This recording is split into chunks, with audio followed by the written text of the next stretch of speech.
Potato salad. We are talking about potato salad this week when it comes to Michigan football. Ashley Bastock from the Toledo Blade joins us now. And Ashley, let's get right into it. Why did Jim Harbaugh talk about potato salad on Monday? So I think it was his way of saying basically stop trying to pick a single pinpoint for when things change this season. His argument is that things have been gradually improving with this team and with this offense. It wasn't a magical switch that flipped during the Penn State game. And to quote the Michigan coach himself, if you plant potatoes one day, you can't expect to have potato salad the next day. So Jim Harbaugh talking about potatoes and potato salad, that's what we're talking about here now. And there was a Penn State poster who did chime in with, but if you planted the potato 5 years ago, you'd expect potato salad by now. Yeah, that was like the main mention in my Twitter feed, so not really surprising as again, something Jim Harbaugh has said earlier, one of his favorite phrases, low-hanging fruit there probably for opposing teams to kind of grab at. Let's talk about why Michigan is excited and why it appears that the potato salad crop has come into Ann Arbor. The way they beat Michigan State, not only the fact that they won against a rival, the first time Jim Harbaugh had beaten Michigan State in Ann Arbor, but the fact that they completely dominated the Spartans in every aspect of the game on Saturday. And they really relished it. I mean, you saw them, they were up already a good amount, and then they tacked on that last touchdown there.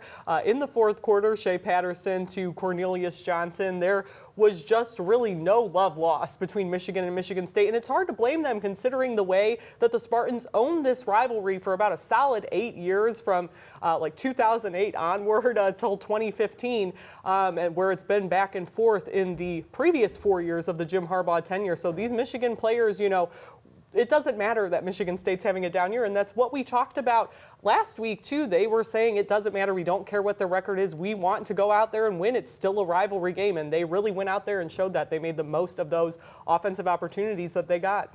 Shea Patterson earning Big Ten Player of the Week honors as he set a career record for himself and then the best passing performance against Michigan State for a Michigan quarterback.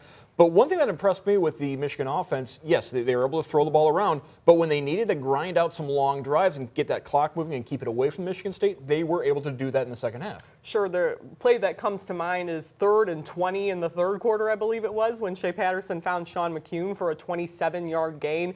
It was pretty impressive. They ended up scoring on 8 straight drives in this game, put up almost 500 total yards of offense. Shea Patterson had 384 passing yards and 4 touchdowns. Both of those numbers are the best of his career at Michigan. He had a few games at Ole Miss where he did put up more passing yards and touchdowns and blowout wins when he was a sophomore, but really well done by Shea and kind of orchestrating some of those drives. And as Jim Harbaugh said, it was a whale of a game, and especially when you eclipse a Tom Brady record. And after the game, Donovan Peoples-Jones talked about how the fact that there were some more opportunities for Michigan that they couldn't quite cash in on. So this Wolverine offense could have been even better against the Spartans. And when you look at the fact that there was over 90 penalty yards against Michigan as well, it was a 44-10 victory that could have been a lot worse. Yeah, and they got 3 penalties in the first quarter there, which was kind of an anomaly when you look at the rest of this game. So a slower start. They let Michigan State get on the board first before they went on their little scoring run. But yeah, there certainly were some missed opportunities by them. But overall,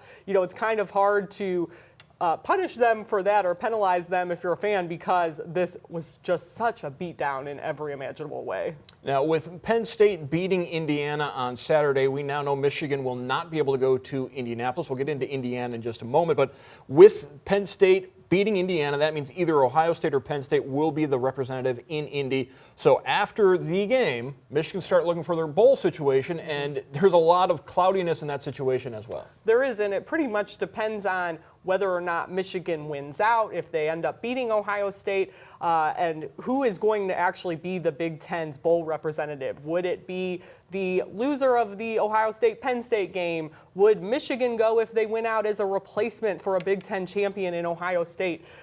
So there's a lot at play here. If Michigan does go 9-3, the most likely option is probably they end up in the Gator Bowl in Jacksonville. Another possibility is the Holiday Bowl in San Diego with either probably a 10-2 record or a 9-3 record even.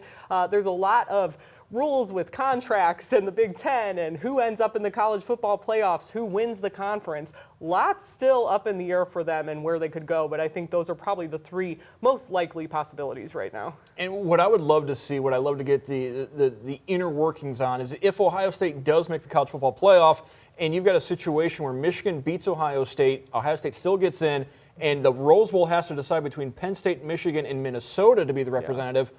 The fact that Michigan hasn't been to the Rose Bowl since the 2006 season, the 2007 Rose Bowl, I think that may weigh heavily on the Pasadena folks' minds, and they want to get Michigan back into the Rose Bowl. Yeah, I think it might weigh heavily, even though there obviously isn't that head-to-head with Minnesota from this year. But Michigan's a big name. It's a big fan base. It's why Michigan and Notre Dame is still such a huge rivalry and such a big game, because they're two of the biggest fan bases in college football. So if you're a Rose Bowl rep, you can't really go wrong with Michigan if that is your second or third choice this year.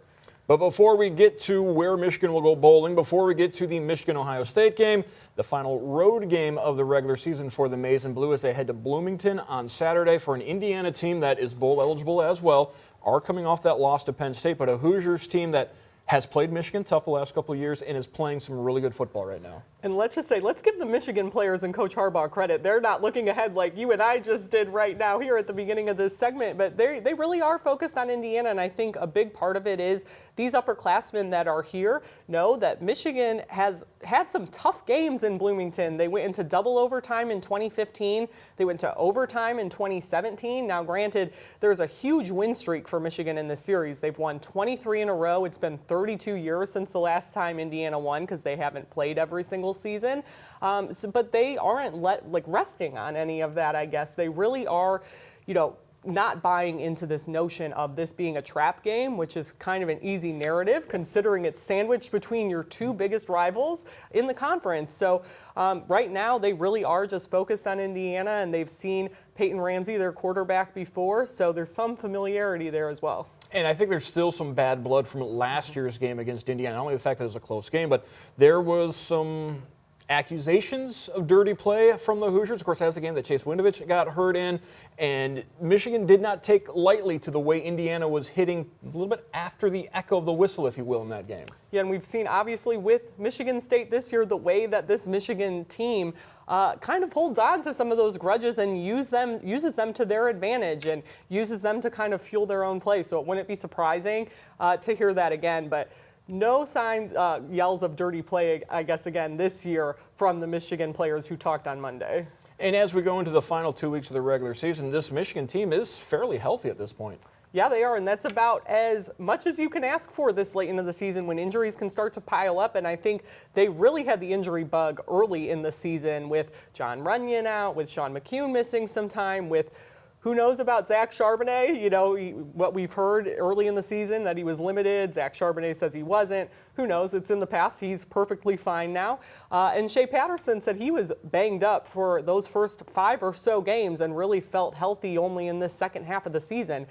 So all of that is trending positive for them. And another guy that I think they've used very well, particularly the last couple of games, they've tried to get the ball to Giles Jackson in different ways. Certainly we saw against Maryland the opening kickoff, but Giles Jackson's speed, and we saw them run an end around with Jackson against Michigan State. Getting his hands on the ball with the speed he has is certainly a weapon that can be developed in the last couple of weeks too. And that was a new wrinkle that we saw in this offense this week. That was the most we saw Giles Jackson involved, not on special teams. And one of my favorite things was when he talked after the Maryland game, and he was talking about how fast he is. And when he scored on that kick return touchdown, he said as soon as he knew that the kicker was the only thing between him and the end zone, that he knew he was going to score because he would have been sick if the kicker got to him. So definitely, another true freshman like Zach Charbonnet, like Daxton Hill, who is super fast, super athletic, and is making the most of the opportunities he's been given. All right, thank you very much, Ashley Bastock from the Toledo Blade, as the Michigan Wolverines feeling good about themselves as they head to Indiana this coming Saturday.